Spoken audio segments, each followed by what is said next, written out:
ఒక ఆయన టీవీలో మాడుతూ ఉంటే ఒక ఆయన అన్నాడు, ప్రవీణ్ గారు మీరు మీరు మీరు మత మార్పిడి చేస్తారు. మేము ఎక్కడ మత మార్పిడి చేసామండి బాబు, ఏంటి ఏం మాడు లేదండి మీరు అవునా నీకు ఇట్లా కాదులే ఇంకొక రకంగా చెప్తా అని చెప్పి, సరే మీ పేరేంటి అంటే చెప్పాడు. ఆయన ఆబ్వియస్గా బ్రాహ్మణుడు, క్షత్రియుడు, వైశ్యుడు కాదు. అంటే ఎవరు మీరు అర్థం చేసుకోండి, శూద్రుడో ఇంకెవరో ఉంటాడు. మీరు స్కూల్కి వెళ్ళారా అని అడిగాను. మీ అమ్మగారు ఏం చేస్తారు అని అడిగాను. మా అమ్మగారు లెక్చరర్ అండి అన్నాడు. ఏ కాలేజీలో అని అడిగాను. చెప్పారు. అయితే మీరు సగం క్రైస్తవులే అన్నాను. అదేంటి అంటే మీ సనాతనంలో మీరు చదువుకోకూడదండి, మీరు కాలేజీకి పోకూడదు, మీ స్త్రీలు అసలు చదువుకోకూడదు, వాళ్ళు చదువు చెప్పడం ఏంటి, చూసారా మా భావజాలంలోకి వచ్చేసారు అన్నాను. అయ్యో నవ్వుతున్నాడు.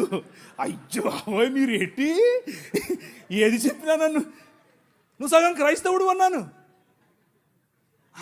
ఆయనకు మైండ్ బ్లాక్. ఏంటంటే చెప్పాను. చూసారా దేవుని రాజ్యం ఆవగింజంతదే, కానీ అది పెరుగుతుంది, నీకు తెలియకుండానే పెరుగుతుంది, విస్తరిస్తుంది, మహావృక్షం అవుతుంది. మీ అమ్మగారికి చదువు చెప్తుంది.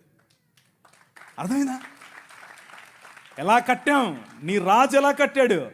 స్త్రీలకు చదువు, వాళ్ళు రొట్టెలు ఎత్తాలి, వాళ్ళు అన్నం వండాలి అని మాట్లాడుకుంటూ ఉంటే, వాళ్ళు షెడ్యూల్ వేసుకోవచ్చా వేసుకోకూడదా అంటే మగవాళ్ళు, పురుషులు, మనము స్త్రీలను పురుషులను పక్కపక్కను కూర్చోబెట్టి 200 సంవత్సరాల క్రితమే చదువు చెప్పాం. That is the Kingdom of God.